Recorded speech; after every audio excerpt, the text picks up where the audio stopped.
ओम चंद्रमावनशो जातचक्षु सूर्यो जायता मुक्त्यर्थं भवसागरात् श्री पुराणपुरुषोत्तमाय नमः। सर्वोपचारार्थे गन्धाक्षतपुष्पाणि समर्पयामि। व्यासाय विष्णुरूपाय व्यासरूपाय विष्णवे नमो वै ब्रह्मणिते वासिष्ठाय नमो नमः। वेदव्यासाय नमः। सर्वोपचारार्थे गन्धाक्षतपुष्पाणि समर्पयामि।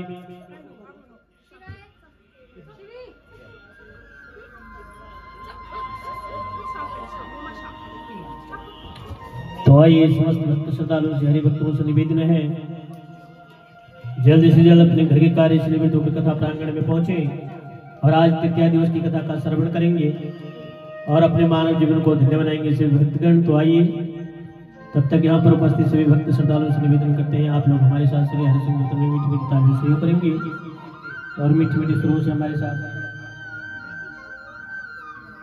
हरि नाम यही हरि धाम यही हरि हम यही हरि धाम यही जग के मंगल के आरती पापियों को पाप से है आरती से भागवत भगवान की है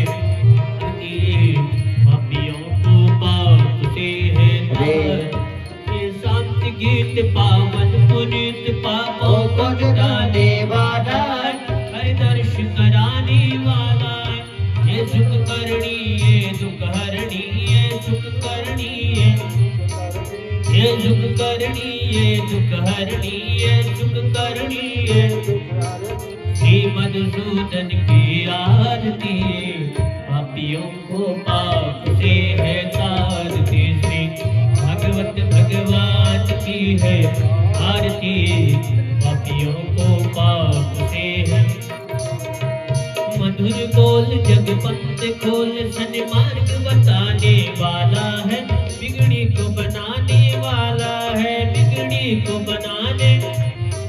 बिगड़ी को बनाने वाला राम यही घन श्याम यही श्री राम यही घन श्याम यही सबकी महिमा की आरती पापियों को पाप से है तारती से भगवत भगवान की है आरती पापियों को पाप से है सतगुर गौर कथा बतारम सारसारम भुजगेन्द्रिया सदा वदन्तम दयालमिन्दे भवं भवानी जयं देव माता सातमेव त्वमेव बन्धो जनका त्वमेव देव विद्या द्रविणं त्वमेव देव सर्वं मम देव देव देव सर्वं मम देव देव देव सर्वं मम देव देव।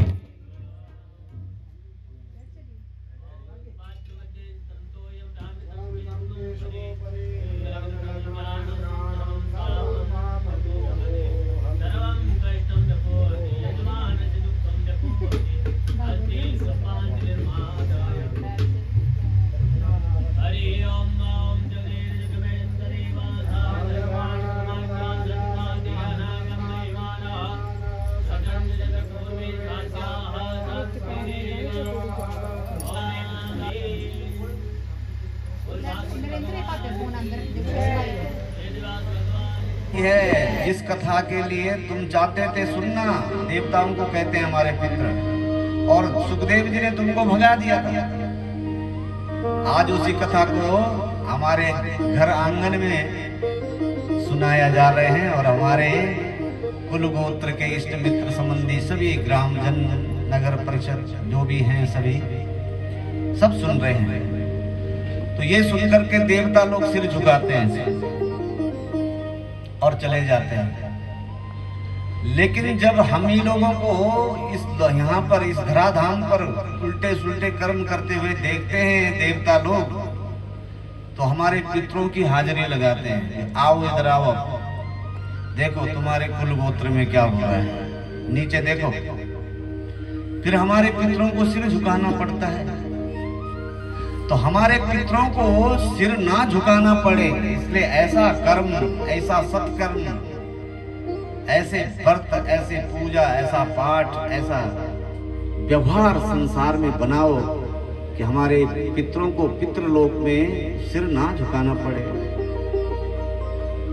सबसे अधिक प्रसन्नता अगर किसी को होती है तो पितरों को होती है। और इस भागवत कथा से जिसका प्रेम हो जाए, अनंत प्रेम हो जाए, तो उसका एक एक शरीर का रोम रोम संत हो जाता है। उसका गाया हुआ भजन, उसका गाया हुआ गीत भजन बन जाता है। और उसका जो मन है वो सदैव बसंत की तरह हो जाता है। उसके मन को विराम मिल जाता है। उसके समस्त मन में चल रहे द्वैतों का अंत हो जाता है। इसीलिए कहते हैं प्रेम जब अनंत हो गया, मेरे बन गए भजन, मन मेरा बसंत हो गया। गीत मेरे बन गए भजन, गीत मेरे बन गए भजन, मन मेरा बसंत हो गया। गीत मेरे बन गए भजन, मन मेरा बसंत हो गया। मन को मेरा मिल गया विराम, मन को मेरा मिल गया विराम, द्वैत का जो अंत हो गया। मेरा बन गया भजन, द्वेष का जो अंत हो गया। तन को मेरा मिल गया विराम, द्वैत का जो अंत हो गया। तन को मेरा मिल गया राम, द्वेष का जो अंत हो गया। मन मेरा बसंत हो गया, मन मेरा बसंत हो गया, द्वैत का जो अंत हो गया, द्वैत का जो अंत हो गया। प्रेम जब अनंत हो गया, प्रेम जब अनंत हो गया, मन रोम संत हो गया। रोम रोम संत हो गया। रोम रोम संत हो गया। रोम रोम संत हो गया। प्रेम जब अनंत हो गया, जब अनंत हो गया, रोम रोम संत हो गया।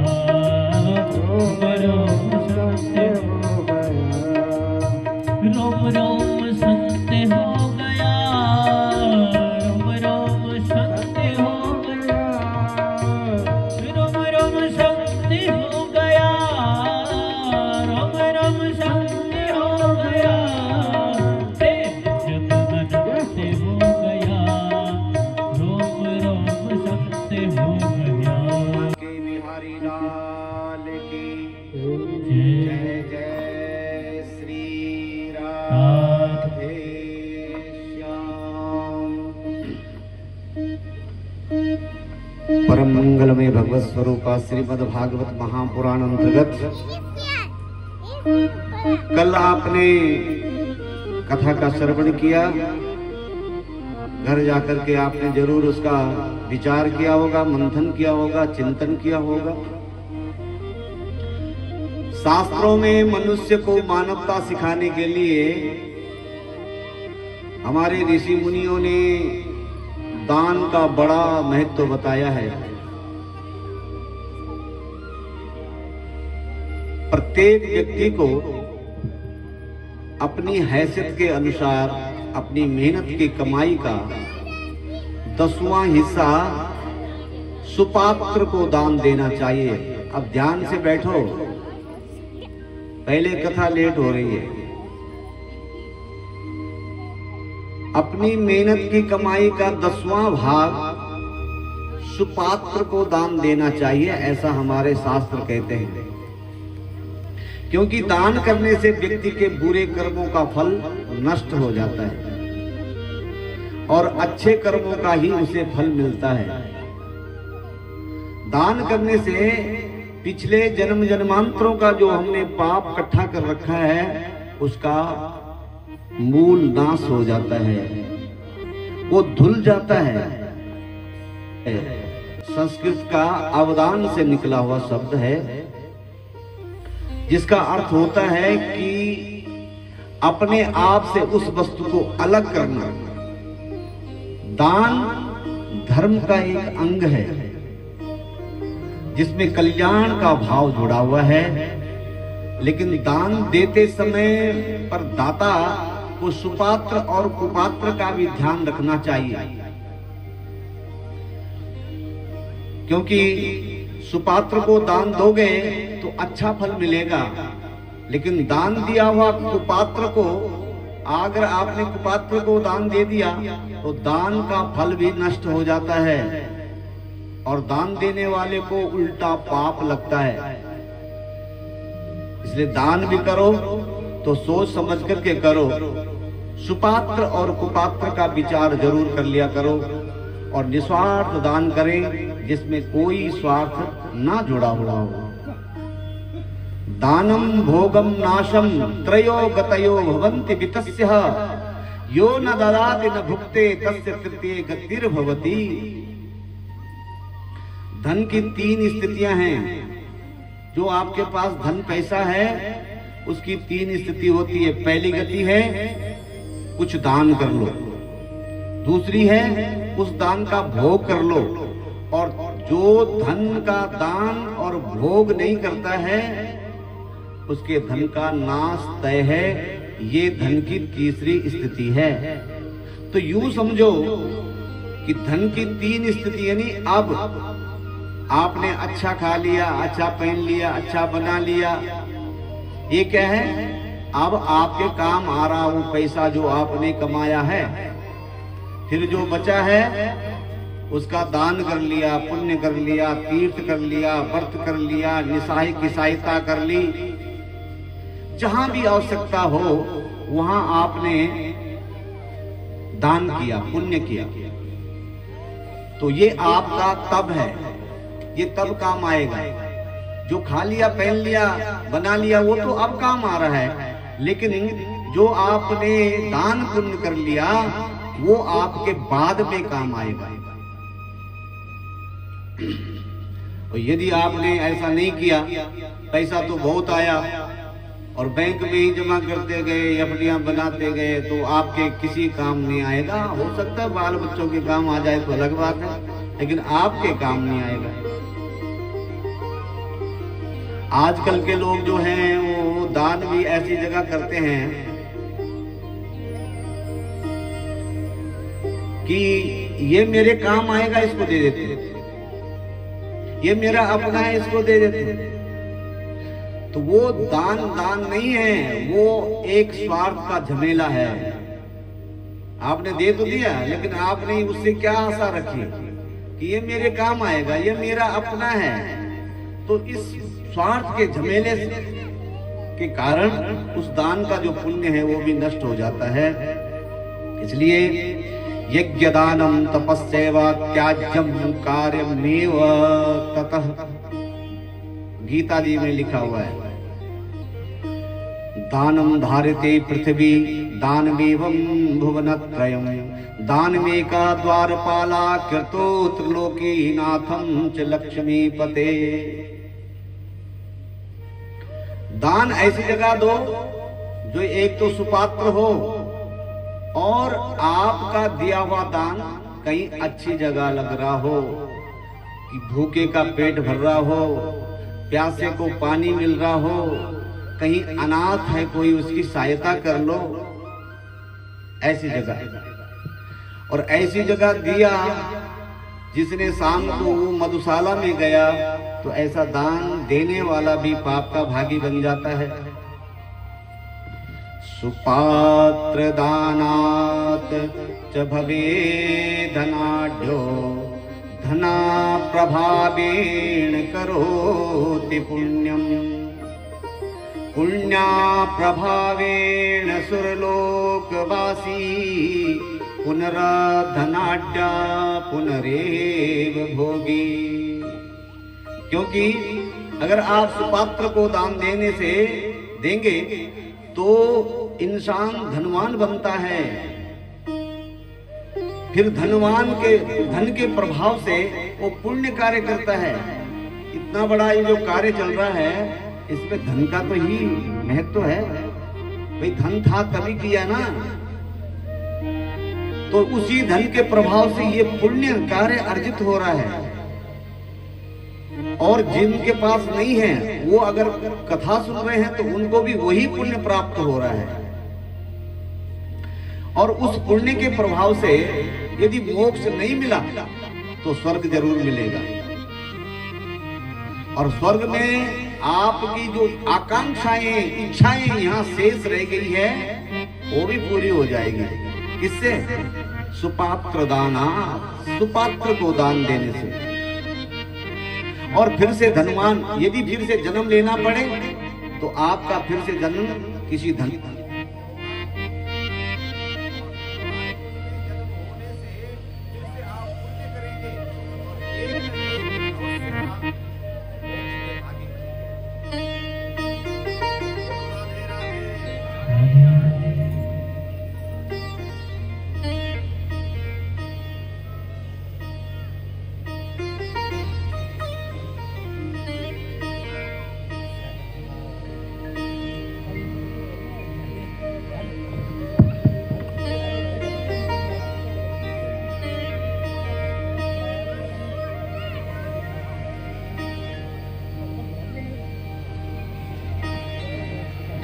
जय श्री कृष्ण। राधे राधे। राधे राधे। तो सभी लोग कृष्ण रसिकों से, भागवत प्रेमियों से मेरा अनुरोध है कि आप अपने हाथों को पवित्र करते रहे, उस पुण्य कर्म को बढ़ाते रहे और अपना मानव जीवन, अपने आने वाला भविष्य, आगे का लोक परलोक ठीक करने के लिए, उसे सफल और उज्जवल करने के लिए यहां नहीं तो कहीं न कहीं दान पुण्य करते रहे।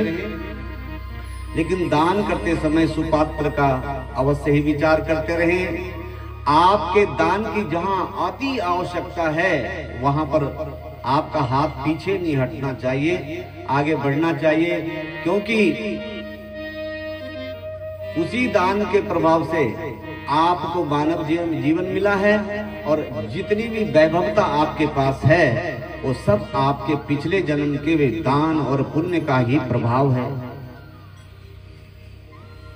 पर यदि किसी ने सुपात्र और कुपात्र का ध्यान नहीं दिया और किसी गलत व्यक्ति को दान पुण्य कर दिया तो उसका बड़ा बुरा प्रभाव शास्त्रों में बताया गया है। कुपात्र दानाच भवे दरिद्रो, दरिद्रियाय दोषेण करोति पापम, पापा प्रभावात् नरकं प्रयच्छति, पुनरदरिद्रः पुनरेव पापी।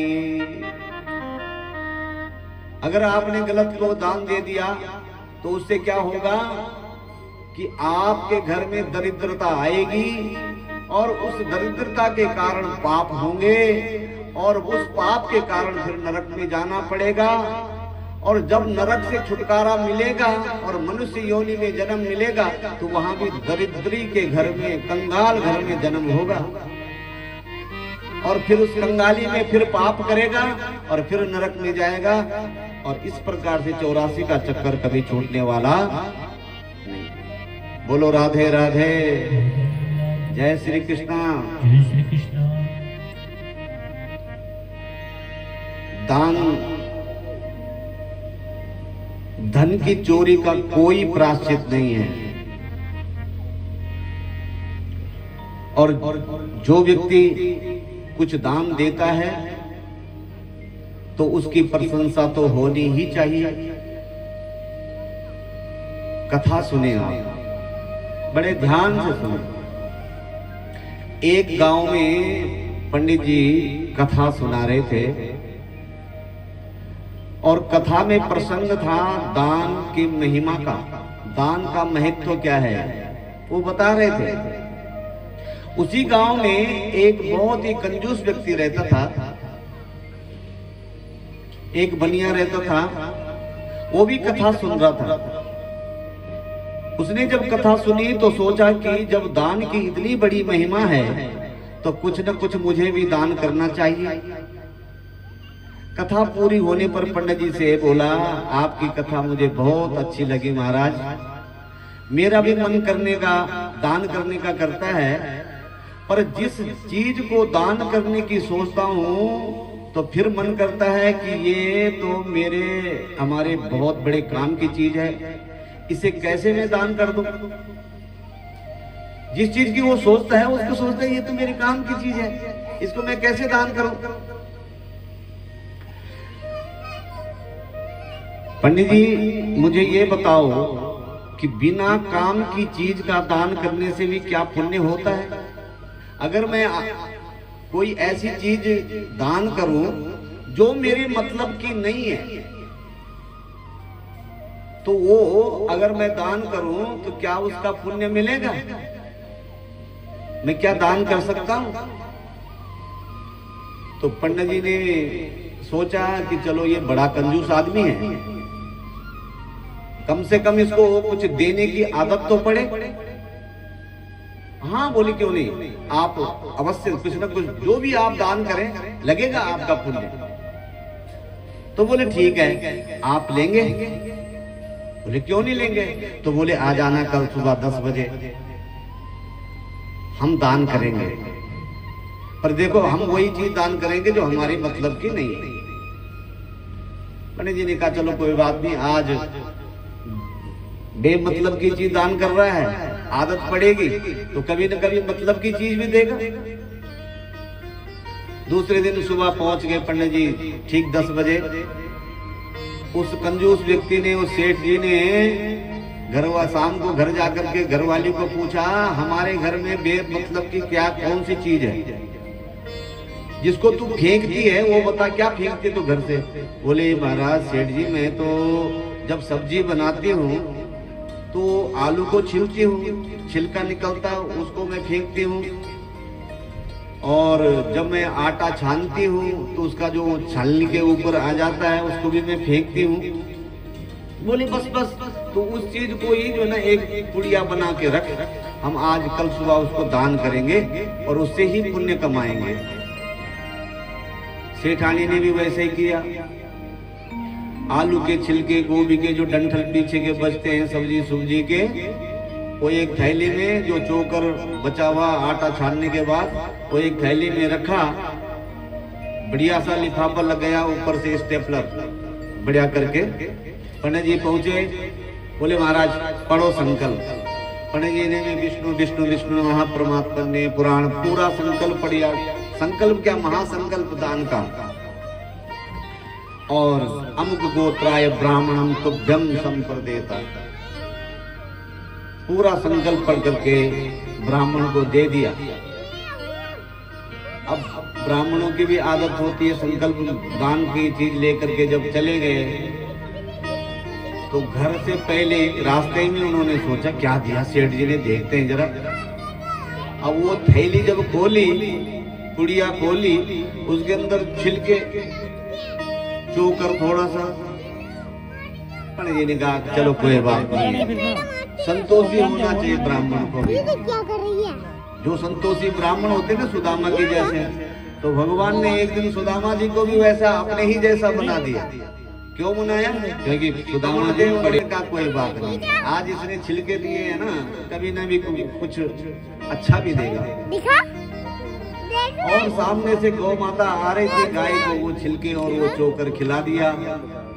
गाय ने भी अंदर से आशीर्वाद दे दिया, कोई बात नहीं, चिंता मत करो, जिसने तुम्हें ये छिलके और चोकर दिया है वो तुमको कभी सोने की बिल्ली भी देगा। अब तो रोज का काम यही है।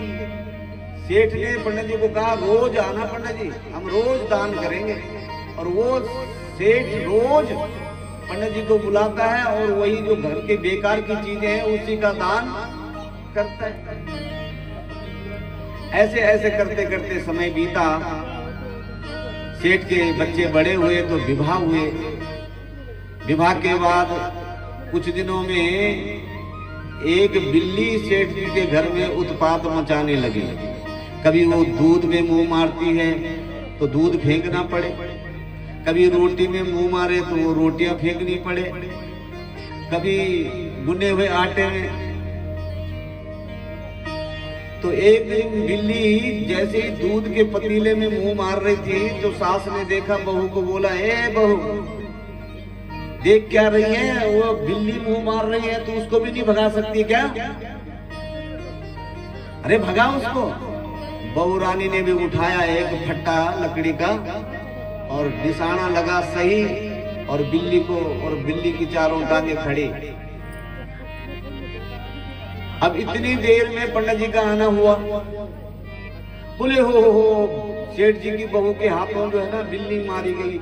सेठ की बहू ने बिल्ली मार दी। हाय राम राम राम राम, क्या बात है, बिल्ली मार दी, बड़ा अनर्थ हो गया। सेठ जी दौड़ करके पंडित जी का हाथ पकड़े और उनको बिठाया और बोले, पंडित जी कोई प्रायश्चित है क्या? बिल्ली मर गई है, अब कोई बिल्ली मरने का जो पाप है उसका कोई प्रायश्चित है तो बताओ।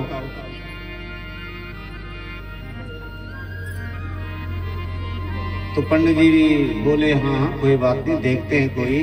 खोली अपनी पोथी, अपनी जंतरी खोली, देखा, बोले हाँ प्रायश्चित तो है। क्या प्रायश्चित है महाराज? बताओ महाराज क्या लगेगा, क्या क्या करना होगा हमें? तो एक लिस्ट तैयार हो गई सामान की। उसमें 1.25 कुंटल चावल, 1.25 कुंटल दाल, 9 प्रकार की तैयार हो गई। ये लगना है, सारा सामान लिख दिया लिस्ट में। और लास्ट में अंत में लिख दिया, बिल्ली के वजन का सोना। बिल्ली के वजन का सोना दान करना पड़ेगा, तब जाके बिल्ली मारने का प्रायश्चित होगा, नहीं तो नरक जाना पड़ेगा पूरे परिवार को। अब तो सेठ घबराया, पर लेकिन क्या करें, नरक के भय के कारण सेठ जी ने सोचा जाए तो जाए, नरक की यातनाएं बड़ी बुरी बताई गई शास्त्रों में, नरक नहीं जाना। बोले पंडित जी तुरंत, आज ही, अभी। और तुरंत सेठ जी ने फटाफट दाल, चावल, आटा सब कुछ मंगाया। पंडित जी ने भी बैलगाड़ी मंगाई क्योंकि सामान ज्यादा था। और उसके बाद जब सोने की बारी आई तो जितना था अंदर खजाने में वो सारा, फिर भी वजन कम हो गया तो सेठानी ने भी अपने उतार करके डाल दिए। फिर कम पड़ गया तो बहू रानी के जो नए नए जेवर बनाए थे वो भी सारे, तब जाके पूरा हुआ। संकल्प पड़ा गया दान का और पंडित जी को दिया। पंडित जी भी चले गए, सब उदास बैठे हुए सेठ जी के घर में। फिर सास ने बहू को कहा कि जब से तेरे पांव पड़े हैं घर में, घर ही खाली हो गया, अब देख क्या रही है उस बिल्ली को, कहीं नाले नुले में फेंक दो, देख क्या रही है। अब बेचारी बहू, नहीं बहू गई, जैसे बिल्ली को उठाने लगी तो बिल्ली भी म्याऊं म्याऊं करके भाग गई। मरी तो थी नहीं बिल्ली। तो कथा सुनाने का भाव ये है कि जो यजमान आज छिलके दे रहा है वह कल सोने की बिल्ली भी देता है। ब्राह्मण को भी संतोष रखना चाहिए। और सेठ जी को ये चाहिए कि छिलके नहीं, बल्कि अपना कुछ ना कुछ दान पुण्य समय समय पर करते रहना चाहिए अपनी हैसियत के अनुसार। ये ना हो कि बाद में सोने की बिल्ली देनी पड़े। जितना हो सके दान पुण्य करना बहुत जरूरी है। बोलो राधे राधे, जय श्री कृष्णा। आइए आगे की कथा में प्रवेश करने से पहले सभी भाव से और प्रेम से भगवान से प्रार्थना करते हुए, इतनी कृपा सांवरे बनाए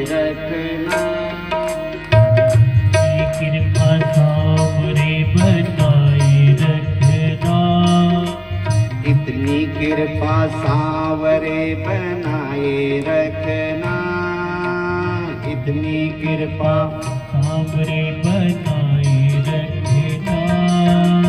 मरते दम तक सेवा में लगाए रखना। मरते दम तक सेवा में लगाए रखना।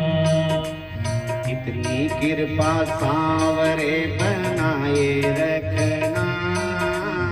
इतनी कृपा सांवरे बनाए रखना। मरते दम तक सेवा में लगाए रखना। मरते दम तक सेवा में लगाए रखना। तू मेरा मैं तेरा बाबा, तू राजी मैं राजी। तू मेरा मैं तेरा बाबा, तू राजी मैं राजी। तू मेरा मैं तेरा बाबा, तू राजी मैं राजी। तू मेरा मैं तेरा बाबा, तू राजी मैं राजी। तेरे नाम पे लिख दी मैंने इस जीवन की बाजी। तेरे नाम पे लिख दी मैंने इस जीवन की बाजी। तेरे नाम पे लिख दी मैंने इस जीवन की बाजी। तेरे नाम पे लिख दी मैंने इस जीवन की बाजी।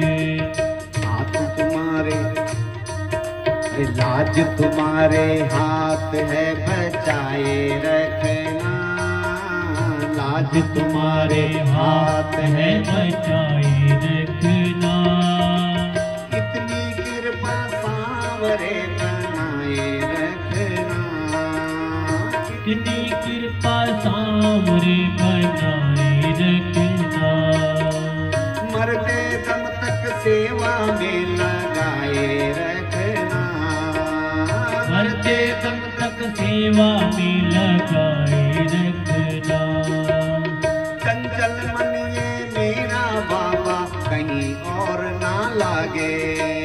चंचल मन ये मेरा बाबा कहीं और ना लागे। अरे चंचल मन ये मेरा बाबा और कहीं ना लागे। चंचल मन ये मेरा बाबा और कहीं ना लागे। तेरे दर के आगे बाबा सब फीका सा लागे। तेरे दर के आगे बाबा सूखी का सा लागे।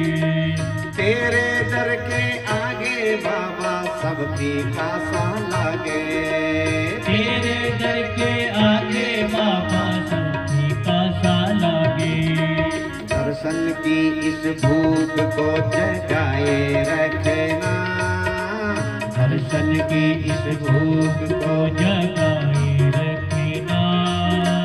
मरते दम तक सेवा में लगाए रखना। मरते दम तक सेवा में लगाए रखना। इतनी कृपा सांवरे बनाए रखना।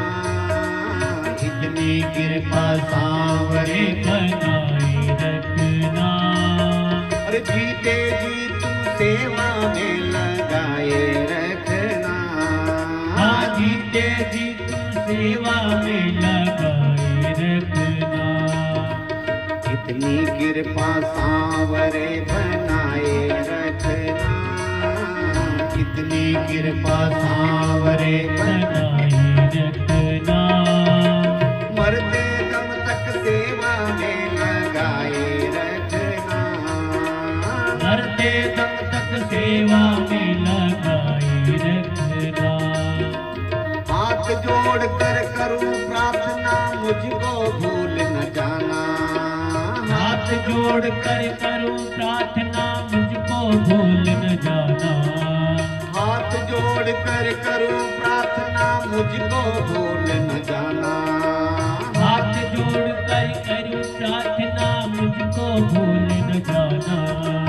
तेरे दर पर लगा रहे बस मेरा आना जाना। तेरे दर पर लगा रहे बस मेरा आना जाना। तेरे दर पर लगा रहे बस मेरा आना जाना। तेरे दर पर लगा रहे बस मेरा तेरा आना जाना। दिन पे दिन ये सिलसिला चलाए रखना, दिन पे दिन ये सिलसिला चलाए रखना। मरते दम तक सेवा में लगाए रखना, मरते दम तक सेवा में लगाए रखना। इतनी कृपा सांवरे बनाए रखना, इतनी कृपा सांवरे बनाए रखना। मरते दम तक सेवा में लगाए रखना, मरते दम तक सेवा में लगाए रखना। इतनी कृपा सांवरे बनाए रखना, इतनी कृपा सांवरे बनाए रखना। मरते दम तक सेवा में लगाए रखना। हो मरते दम तक सेवा में लगाए रखना। हाँ मरते दम तक सेवा में लगाए रखना। हाँ मरते दम तक सेवा में लगाए रखना। बोलो बांके बिहारी लाल की, जय राधा रानी सरकार की जय। जय श्री राधे। परम मंगलमय भगवत स्वरूपा श्रीमद् भागवत महापुराण अंतर्गत कल आपने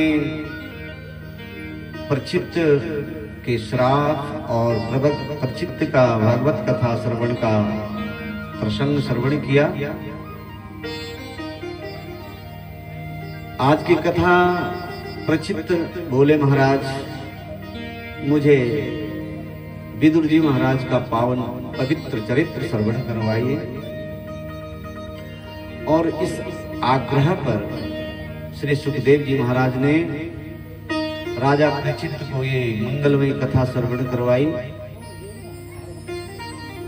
सुखदेव जी बोले, प्रचित्त जिस समय धृतराष्ट्र एकदम अंधा तो जन्म से ही था, लेकिन अंधा केवल उसी को नहीं कहते जिसकी आंखें नहीं है। अंधा वास्तव में वो होता है जिसकी अंदर की दो आंखें भी फूट गई है। अंदर की दो आंखें होती है ज्ञान और वैराग्य की, आज वो भी फूट गई। क्योंकि विदुर जी महाराज समझाते हैं, देखिए पांडवों के पक्ष में भी धर्म था और कौरवों के पक्ष में भी धर्म था। धर्म दोनों तरफ था, लेकिन ये कौरवों की तरफ कौन थे धर्म? विदुर जी महाराज। ये साक्षात धर्म के अवतार हैं। विदुर जी महाराज समझाते हैं, लेकिन कौरव मानते नहीं हैं। और इधर पांडवों की तरफ जो धर्मराज हैं वो युधिष्ठिर जी महाराज हैं। युधिष्ठिर जी महाराज जो अपने भाइयों को समझाते हैं वो मानते हैं, और इसी कारण से वो महाभारत का युद्ध जीत गए। क्योंकि जो धर्म पे चलते हैं उनको संकट बहुत आते हैं, लेकिन यतो धर्मस्य ततो जया। यत्र योगेश्वरः कृष्णः यत्र पार्थो धनुर्धरा तत्र श्री विजयो ध्रुवा नितिर्मतिर्मम। जहां धर्म होगा वहीं विजय होगा। धर्म दोनों तरफ थे, लेकिन वहां मानते ही नहीं है धर्म को। अंतर क्या था? अंतर यही था, और इसी वजह से पांडवों की हार हुई। तो जिस वक्त भगवान अपने सुलोक धाम को गए, उस वक्त वहां पर मैत्री मुनि और उद्धव जी थे। जब भगवान अपने धाम को जाने लगे तो उद्धव जी को तो भगवान ने अपनी चरण पादुका दी। हे उद्धव, लो ये मेरी चरण पादुका लो और जाओ सीधे वज्र विशाला धाम में। वहां पर नारद जी के साथ में तुम 6 महीने मेरी पूजा करोगे और 6 महीने सारे संसार के लोग पूजा करेंगे। कल केदारनाथ जी का मंदिर 6 महीने के लिए बंद हो गया, शायद आपको पता हो। और बद्री विशाला धाम भी अभी 1-2 दिन के बाद यात्रा रुक रही है 6 महीने के लिए और बंद होने जा रहा है, क्योंकि वहां बर्फ पड़ना शुरू हो गया। वहां सामान्य व्यक्ति इस वक्त नहीं जा सकता, अब क्योंकि देवों की पूजा का समय आ गया है। वहां पर नारद उद्धव जी नारायण की पूजा करते हैं 6 महीने। तो मैत्रेय मुनि को कहा, हे मैत्रेय, इस संसार में जिसने मुझे कुछ दिया है मैंने भी उसको कुछ न कुछ दिया है, लेकिन एक मेरा ऐसा प्यारा भक्त जिसने मुझे दिया ही दिया है, मैंने उसको कुछ नहीं दिया। यदि आपको वो कहीं मिले तो मेरे समस्त ब्रह्म ज्ञान को उसे अर्पण कर देना। मैत्रेय मुनि जी को सारा ब्रह्म ज्ञान दिया और कहा, मेरे प्रिय विदुर को जरूर सुनाना। और ये कह करके भगवान स्वधाम को चले गए। उद्धव जी भगवान की चरण पादुका लेकर के बद्री विशाला धाम की ओर गए और मैत्रेय मुनि विदुर जी को ढूंढते ढूंढते तीर्थों में अंत में विदुर जी महाराज हरिद्वार में मिल गए। और जैसे ही दोनों संत मिले तो संतों का जो मिलन होता है ना, वो बड़ा ही निराला होता है। कैसा? क्योंकि संत तो अपनी मौज में रहते हैं और जो मौजी आदमी होते हैं ना, उनको ना किसी से कुछ लेना ना कुछ देना, बस मौज में रहना। वाह वाह मौज फकीरा दी, वाह वाह मौज फकीरा दी, वाह वाह मौज फकीरा दी, वारे मौज फकीरा दी, वारे मौज फकीरा दी, वाह वाह मौज फकीरा दी। कभी चबावे चना चबेना, कभी लपट दे खीरा दी, कभी चबावे चना चबेना, कभी लपट दे खीरा दी। वाह वाह मौज फकीरा दे, वाह वारे वाह मौज फकीरा दी, वारे मौज फकीरा दे, वारे मौज फकीरा दी। कभी तो ओडे साल तो साले, कभी गुदड़िया लीरा दी, कभी तो ओडे साल दुसूला, कभी उतरिया लीरा दी। अरे कभी तो ओडे साल तो साले, कभी गुदड़िया लीरा दी। वाह वाह मौज फकीरा दी, वारे मौज फकीरा दी, वारे मौज फकीरा दी, वारे मौज फकीरा दी। कभी तो सोवे रंग महल में, कभी गली आहीरा दी, कभी तो सोवे रंग महल में, कभी किली हीरा दी। कभी तो सोवे रंग महल में, कभी गली आहीरा दी। वाह वाह मौज फकीरा दी, वारे मौज फकीरा दी, वारे मौज फकीरा दी, वारे मौज फकीरा दी, वारे मौज फकीरा दी, वारे मौज फकीरा दी। मंग तंग के कपड़ा पहने चाल चले आमीरा दी, मंग तंग के कपड़े पहने चाल चले अमीरा दी। अरे मंग तंग के कपड़ा पहने चाल चले आमीरा दी, मंग तंग के कपड़े पहने चाल चले अमीरा दी।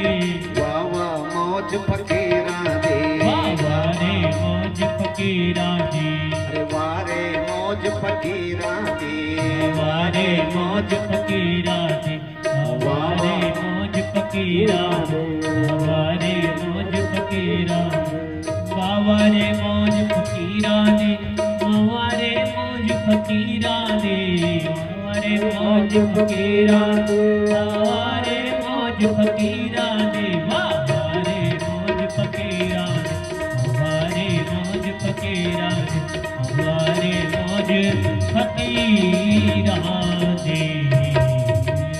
बोलो भक्त वत्सल भगवान की जय जय जय।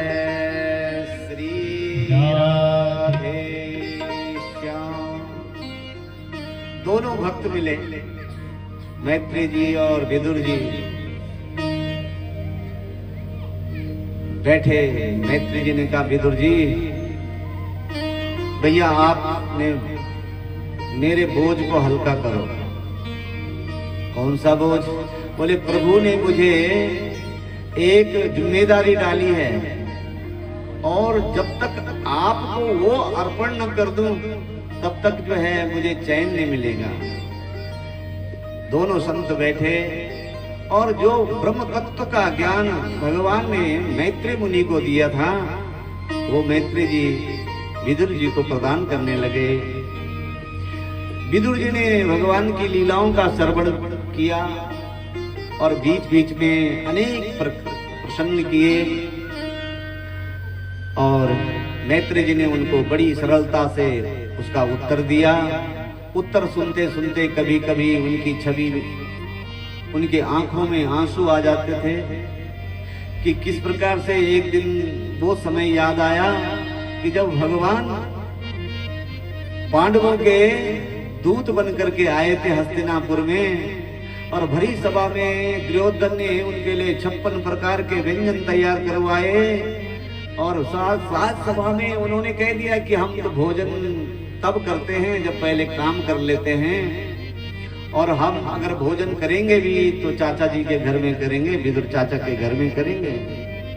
और जिस मेरे घर में तो अन्न का दाना खाने को नहीं था। और वो दिन याद करने लगे कि क्या समय था वो जब भरी सभा में उसने मेरे घर में आने का निमंत्रण, जो कि मैंने कहा भी नहीं और मेरे घर में आने का स्वयं ही कह रहा है, मैं खाऊंगा तो वहां खाऊंगा, नहीं तो नहीं खाऊंगा, पहले काम करूंगा, जिस काम के लिए मैं यहाँ आया हूं पहले वो काम करूंगा। तो समाधि लग रही है बीच बीच में, विदुर जी की कथा सुनते सुनते याद आ रही है कि किस प्रकार से मैं दौड़ करके गया था कि मेरे प्रभु को माखन और मिश्री बहुत प्यारी लगती है।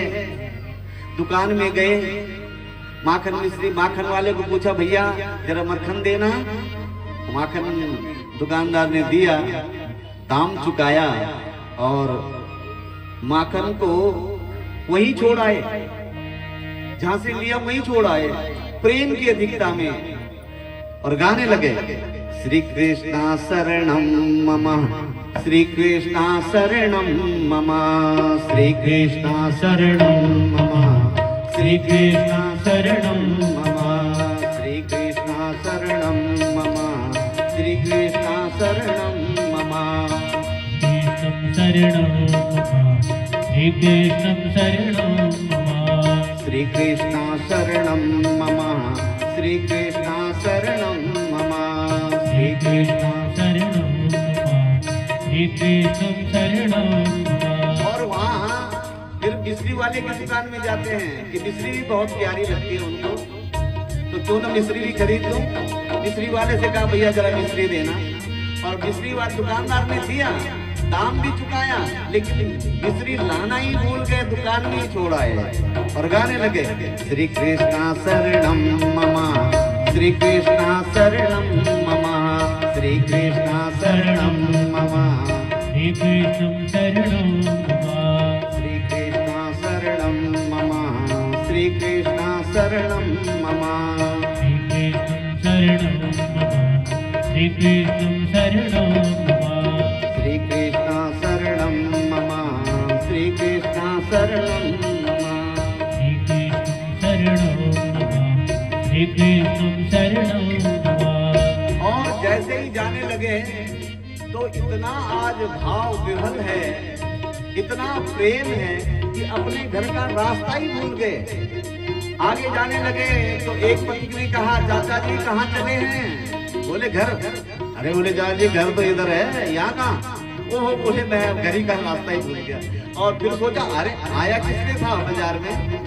अरे माखन लेने आया था, मिश्री लेने। कहाँ है माखन, कहाँ है मिश्री? और फिर दौड़ करके जाते हैं, श्री कृष्णा शरणम मम, श्री कृष्णा शरणम मम, श्री कृष्णा शरणं श्री श्री कृष्ण शरणं मम। फिर माखन की दुकान से माखन लाते हैं और मिश्री की दुकान से मिश्री लाते हैं और अपना घर का रास्ता पकड़ते हैं। और इधर काकी का तो और भी हाल बेहाल है। क्यों? क्योंकि आज तो सुबह से ही जब काकी को पता लगा, विदुरानी को पता लगा कि श्री कृष्ण आ रहे हैं, तो बस इतना भाव विहल है कि उनकी स्थिति परिस्थिति को कोई बता नहीं सकता है। वो तो गा रही है, ओहो मेरी झोपड़ी के भाग आज खुल जाएंगे, श्याम आएंगे। मेरी झोपड़ी के भाग आज खुल जाएंगे, श्याम आएंगे। सभी लोग बुलाइए। झोपड़ी के भाग आज खुल जाएंगे, श्याम आएंगे। वो श्याम आएंगे, आएंगे श्याम आएंगे, वो श्याम आएंगे, आएंगे श्याम आएंगे। मेरी झोपड़ी के भाग आज खुल जाएंगे, श्याम आएंगे।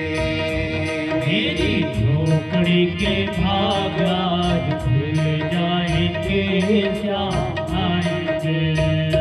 मेरी झोपड़ी के भाग आज खुल जाएंगे, श्याम आएंगे। मेरी झोपड़ी के भाग आज खुल जाएंगे, श्याम आएंगे। वो श्याम आएंगे तो अंगना सजाऊंगी, श्याम आएंगे तो अंगना सजाऊंगे। वो श्याम आएंगे तो अंगना सजाऊंगी, श्याम आएंगे तो अंगना सजाऊंगे। वो दिया जला के दिवाली में मनाऊंगी, दिया जला के दिवाली में मनाऊंगे। वो दिया जला के दिवाली में मनाऊंगी। दिया जला के दिवाली में मनाऊंगे। मेरे जन्मों के पाप सब कट जाएंगे, श्याम आएंगे। मेरे जन्मों के पाप सब कट जाएंगे, श्याम आएंगे। मेरे जन्मों के पाप सब कट जाएंगे, श्याम आएंगे। मेरे जन्मों के पाप सब कट जाएंगे, श्याम आएंगे। श्याम आएंगे, आएंगे श्याम आएंगे। श्याम आएंगे, आएंगे श्याम आएंगे। मेरी झोपड़ी के भाग आज खुल जाएंगे, श्याम आएंगे। मेरी झोपड़ी के भाग आज खुल जाएंगे, श्याम आएंगे। वो श्याम आएंगे, आएंगे श्याम आएंगे। श्याम आएंगे, आएंगे श्याम आएंगे। वो श्याम आएंगे, आएंगे श्याम आएंगे। श्याम आएंगे, आएंगे श्याम आएंगे। मेरी झोपड़ी के भाग आज खुल जाएंगे, श्याम आएंगे। मेरी झोपड़ी के भाग आज खुल जाएंगे, श्याम आएंगे। वो श्याम झूलेंगे तो झूला मैं झूलाऊंगी, श्याम झूलेंगे तो झूला मैं झूलाऊंगी। वो श्याम झूलेंगे तो झूला मैं झूलाऊंगी। श्याम झूलेंगे तो झूला मैं झूलाऊंगी। वो मीठे मीठे गीत गा के मैं सुनाऊंगी, मीठे मीठे गीत गा के मैं सुनाऊंगी। वो मीठे मीठे गीत गा के मैं सुनाऊंगी। मीठे मीठे गीत गा के मैं सुनाऊंगी। मेरी जिंदगी के सारे दुख मिट जाएंगे,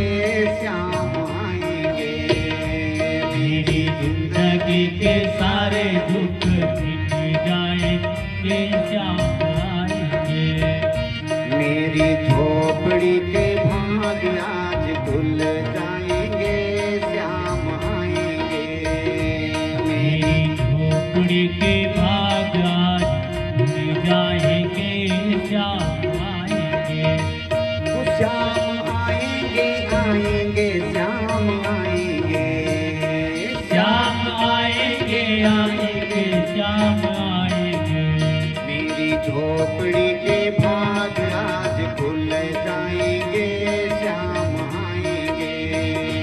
मेरी झोपड़ी के भाग आज खुल जाएंगे, श्याम आएंगे। मैं तो रुचि रुचि भोग लगाऊंगी, मैं तो रुचि रुचि भोग लगाऊंगी। मैं तो रुचि रुचि भोग लगाऊंगी। मैं तो रुचि रुचि भोग लगाऊंगी। वो मीठे मीठे बेर प्रभु को खिलाऊंगी, मीठे मीठे बेर प्रभु को खिलाऊंगी। वो मीठे मीठे बेर प्रभु को खिलाऊंगी। मीठे मीठे बेर प्रभु को खिलाऊंगी।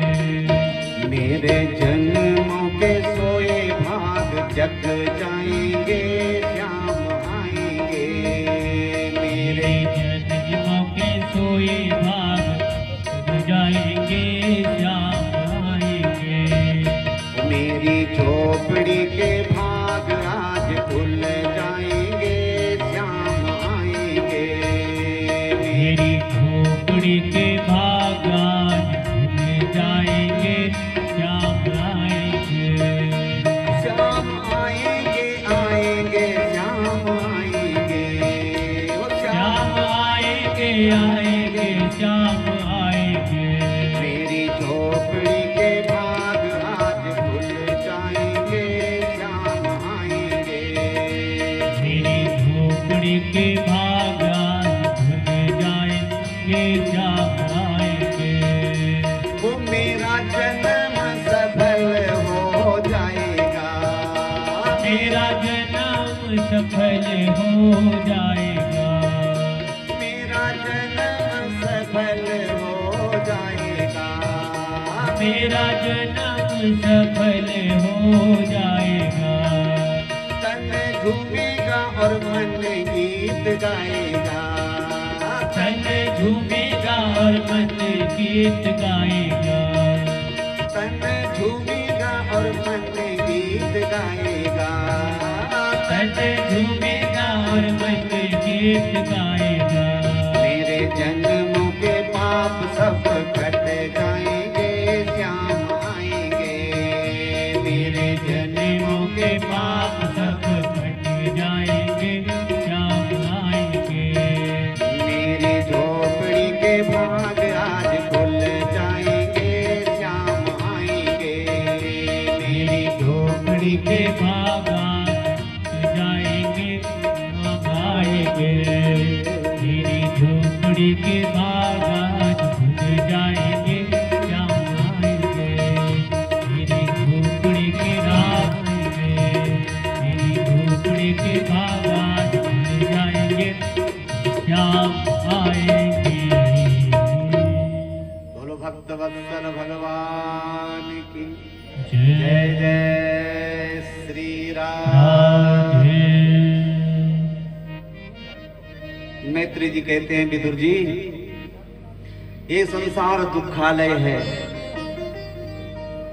और इस दुखालय में प्रत्येक जीव सुख प्राप्त करने का प्रयत्न करते करते सुख के दलदल में फंसता फंसता अंततः दुख को ही प्राप्त होता है। लगता है कि सुख मिल रहा है, ये लाऊंगा वो लाऊंगा तो सुख मिलेगा, लेकिन वो दुख के दलदल में फंस रहा है। संसार दुखालय है, इसमें सुख कैसे प्राप्त हो सकता है? भगवान ने तो संसार के ऊपर बोर्ड लगा रखा है, दुखालयम इति संसारः, ये संसार दुख है। देखो जो चीज जहां होती है वही मिलती है। भोजनालय में भोजन मिलता है, पुस्तकालय में पुस्तक मिलती है, औषधालय में औषधि मिलती है, दवाई मिलती है। तो जब बोर्ड ही दुखालय का लगा है तो दुखी तो मिलेगा, सुखालय नहीं है। बड़े सुंदर दृष्टांत के माध्यम से मैत्री मुनि विदुर जी को समझाते हैं। कि एक पिता ने अपने पुत्र से कहा, बेटा आम खाने की इच्छा हो रही है। बेटा बोला, पिताजी पैसे दो, अभी लाता हूं। निकाले पैसे, दिए। बेटा भी गया और फल की दुकान से फल ले आया। बोले, पिताजी लाया हूं। बोले, बेटा गर्मी का मौसम है, पानी की बाल्टी में डाल दे, शाम बगत खाएंगे, 3-4 बजेगी ना तब खाएंगे बढ़िया से। बेटे ने लाए, बाल्टी की पानी में वो फल डाल दिए और जब 3-4 बजे समय हुआ, पिता ने कहा, बेटा लाओ तो रे, वो फल खाते हैं। आम लाए ना तूने? बोले हाँ। तो लिया बाल्टी उठा करके ले आए। अब पानी की बाल्टी में हाथ डाला तो जो फल बेटा लाया था उसकी मिट्टी हो गई। पिता ने पूछा, अरे बेटा कहाँ है फल? बोले, पिताजी जो फल मैं लाया था उस पानी की बाल्टी में डाला हूं। अरे कैसे फल लाया रे, जिसकी मिट्टी हो गई? किसकी दुकान से लाया था? बोले, वो चौराहे पे जो बैठते हैं ना उनकी दुकान से लाया हूं। अरे कैसे नकली फल देता है रे?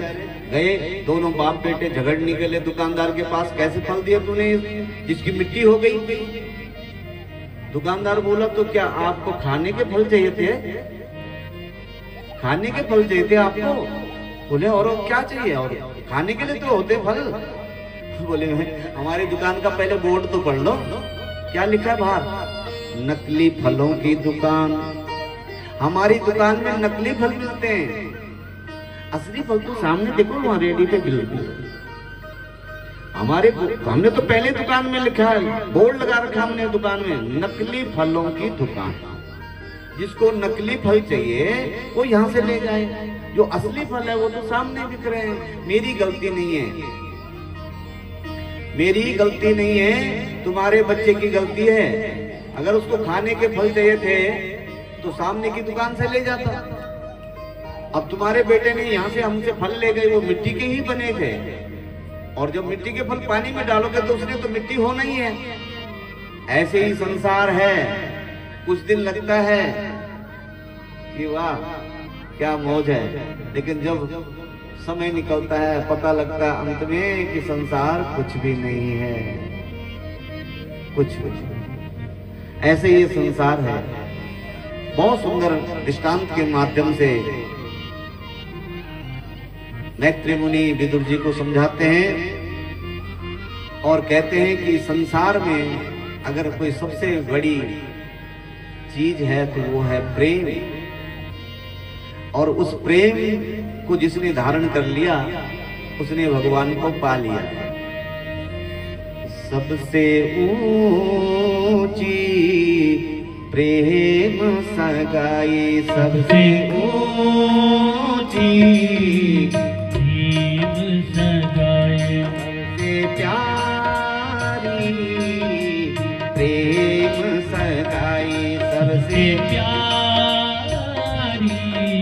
प्रेम सगाई, सबसे न्यारी प्रेम सगाई, सबसे प्यारी प्रेम सगाई।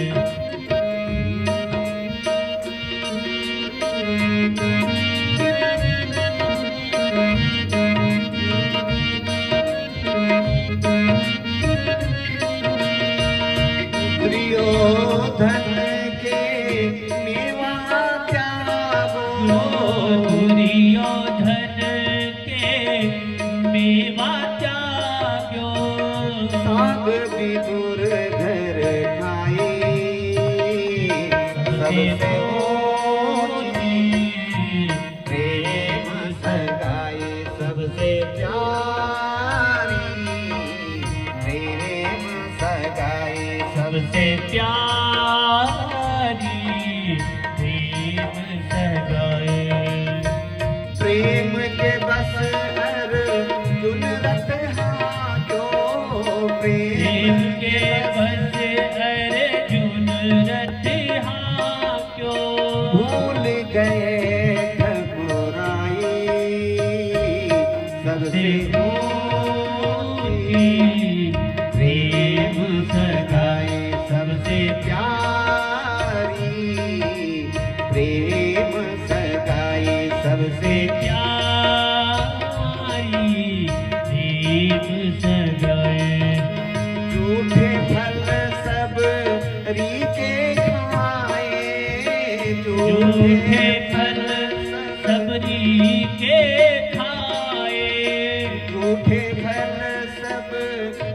के खाए, झूठे फल सबरी के खाए, बहुविधि स्वाद बताई, सबसे ऊंची प्रेम सगाई, सबसे प्यारी प्रेम सगाई, सबसे सबसे प्यारी प्रेम सगाई। ऐसी प्रीत बड़ी वृंदावन, ऐसी प्रीत बड़ी वृंदावन, ऐसी प्रीत बड़ी वृंदावन, ऐसी प्रीत बड़ी वृंदावन। गोपियन नाच नचाई, सबसे ऊंची प्रेम सगाई, सबसे प्यारी प्रेम सगाई, सबसे प्यारी प्रेम सगाई। सूरपुर इस लायक नाही, सूर गोर इस लायक नाही, अरे 32 लायक नाही, 32 लायक नाही, कहीं विधि करे बड़ाई, सबसे ऊंची प्रेम सगाई। सबसे प्यारी प्रेम सगाई, सबसे सबसे प्यारी प्रेम सगाई। सबसे ऊंची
राधा रानी सरकार की, बांके बिहारी लाल की जय जय श्री राधे। परम मंगलमय भगवत स्वरूपा श्रीमद् भागवत महापुराण अंतर्गत आप मैत्रेय और विदुर जी का संवाद सुन। विदुर जी ने मैत्रेय जी से प्रसन्न किया, महाराज भगवान की लीलाएं अनंत हैं, उनकी कथाएं अनंत हैं, कृपा करके ये बताइए कि भगवान ने सृष्टि को कैसे बनाया। तो मैत्रेय जी ने सृष्टि का विस्तार से वर्णन सुनाया। विस्तार से कथा कहना बड़ा मुश्किल है, समय का अभाव है। भगवान नारायण के नाभि कमल से ब्रह्मा जी, और ब्रह्मा जी ने जब सृष्टि की इच्छा प्रकट करी तो सबसे पहले ब्रह्मा जी ने सृष्टि में 4 कुमारों को जन्म दिया। सनक, सनंदन, सनातन और सनत कुमार, ये 4 पुत्रों को ब्रह्मा जी ने जन्म दिया। इन चारों को कहा, बेटा तुम भी सृष्टि कर्म को आगे बढ़ाओ। सृष्टि को जैसे मैंने तुमको जन्म दिया, ऐसे तुम भी सृष्टि को आगे बढ़ाने के लिए किसी को जन्म दो। इन चारों ने कहा, पिताजी हम इस चक्कर में पड़ने वाले नहीं, हम नहीं पड़ेंगे इस चक्कर में। तो ब्रह्मा बाबा को क्रोध आया कि मेरे बच्चे और मेरा कहना नहीं मानते। तो इतना क्रोध चढ़ा कि भ्रिकुटी फट गई और भगवान शंकर प्रकट हो गए। बोलो शंकर भगवान की, हर हर महादेव। ब्रह्मा जी ने कहा, अरे भाई तुम्हारा नाम है रुद्र और काम तुम्हारा ये है कि सृष्टि का विस्तार करो। भोले बाबा ने जैसे ही आज्ञा पाई तो तुरंत भूत, पिशाच, डाकिनी, शाकिनी, नाना प्रकार की सृष्टि बना डाली शंकर भगवान ने। और ब्रह्मा बाबा ने जब देखा शंकर भगवान की बनाई सृष्टि को, दौड़ करके आए, बोले बाबा रुको, ऐसी सृष्टि नहीं बनानी। और कहा, बाबा तुम बैठो, आराम करो, सृष्टि बनाना हमारा काम है। और अब की बार ब्रह्मा बाबा ने 10 पुत्रों को जन्म दिया। मरीचि, अत्रि, अंगिरा, पुलस्त्य, पुलहा, कर्तु, भृगु, वशिष्ठ, दक्ष, ये 9 पुत्र। और 10वें पुत्र थे नारद जी। और अपनी ही वाणी से उन्होंने एक सुंदर कन्या को जन्म दिया, सरस्वती को। और अपनी ही छाया से कर्दम ऋषि को जन्म दिया, प्रकट किया।